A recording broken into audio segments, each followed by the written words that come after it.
नमस्कार। चलिए आज हम प्राचीन भारत के महान गुरु आचार्य चाणक्य की दुनिया में चलते हैं और सीखते हैं धन का असली विज्ञान। देखिए, ये सिर्फ पैसे कमाने की बात नहीं है, ये उस सोच, उस मानसिकता को बनाने की बात है जिससे स्थायी समृद्धि आती है।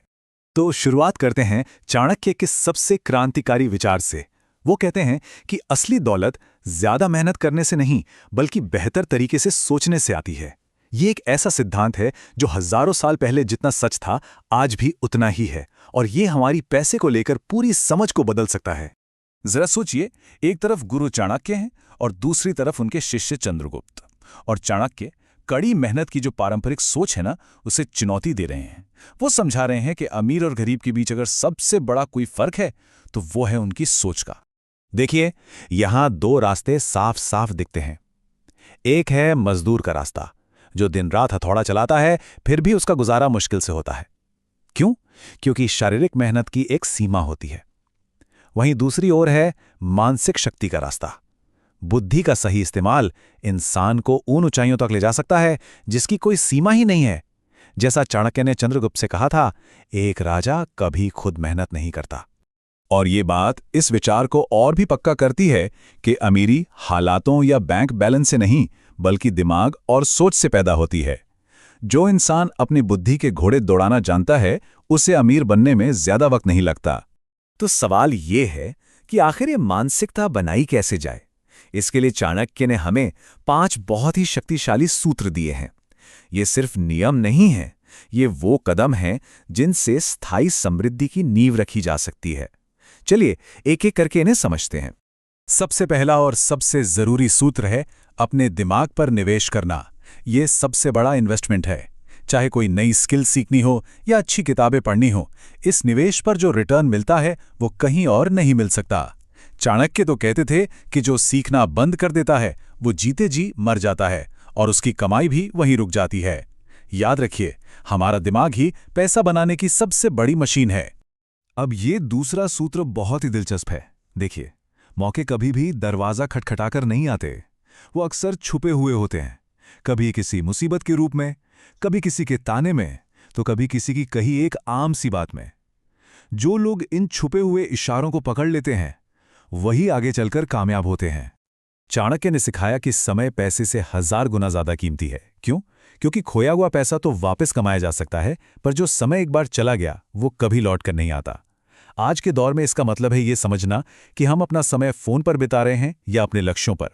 दुनिया के जितने भी अमीर लोग हैं, वो सब एक बात मानते हैं, समय का अनुशासन ही उनकी सबसे बड़ी ताकत थी। सच तो ये है कि पैसा कमाना उतना भी मुश्किल नहीं जितना उसे संभाल कर रखना है। आपने सुना होगा, लॉटरी जीतने वाले लोग कुछ ही सालों में वापस कंगाल हो जाते हैं। ऐसा क्यों होता है? क्योंकि उन्होंने पैसे को संभालने के लिए जरूरी अनुशासन और आदतें बनाई ही नहीं थीं। तो खुद को पहले से ही ऐसा बना लीजिए कि जब करोड़ों रुपए आएं, तब भी आप जमीन पर ही रहें। कहते हैं ना, जैसी संगत वैसी रंगत। आप जिनके साथ अपना ज्यादातर वक्त बिताते हैं, आप वैसे ही बन जाते हैं। आपकी कमाई, आपकी सोच और आपका भविष्य, सब कुछ आपके आसपास के 5 लोगों का औसत होता है। चाणक्य साफ कहते हैं, अगर अमीर बनना है तो सबसे पहले अपनी संगत सुधारो। जब आप ऊंची सोच वाले लोगों के साथ रहते हैं तो आपका दिमाग भी ऊंचा सोचने लगता है। तो ठीक है, पैसा बनाना एक कला है, लेकिन उसे बचाकर रखना ये उससे भी बड़ी चुनौती है, खासकर तब जब मदद मांगने वाले आपके अपने ही हों। तो चलिए अब हम धन बनाने से आगे बढ़ते हैं और सीखते हैं कि धन को बचाया कैसे जाए। ये कहानी है विष्णुदास की, एक सीधा साधा व्यापारी जिसने अपने रिश्तेदार पर आंख बंद करके भरोसा कर लिया। अपनी जिंदगी भर की कमाई उसे उधार दे दी, लेकिन वो पैसा ऐशो आराम में उड़ा दिया गया और कभी वापस नहीं आया। नतीजा, विष्णुदास का परिवार भूखा रहा। ये कहानी हमें सिखाती है कि बिना सोचे समझे दिया गया उधार कितना भारी पड़ सकता है। तो फिर क्या किया जाए जब कोई दोस्त या रिश्तेदार पैसे मांग ले? चाणक्य ने इसके लिए भी एक कमाल की रणनीति दी है, जिससे आपके रिश्ते भी बचे रहें और आपकी मेहनत की कमाई भी। चलिए इन 5 कदमों को समझते हैं। पहला, कभी भी तुरंत हाँ या ना न कहें, सोचने के लिए थोड़ा समय मांगे। दूसरा, उनसे पूछें कि वो पैसे वापस कैसे करेंगे, उनकी योजना क्या है। तीसरा, अगर वो फिर भी जोर दें तो कोई गारंटी मांगे, जैसे कि पोस्टडेटेड चेक, चौथा, आप ये भी कह सकते हैं कि आपका पैसा अभी कहीं फंसा हुआ है, जैसे किसी एफडी में। और पांचवां, अगर आपको लगता है कि ज़रूरत सच में असली है, तो कर्ज देने के बजाय अपनी तरफ से एक छोटी सी रकम दान में दे दें।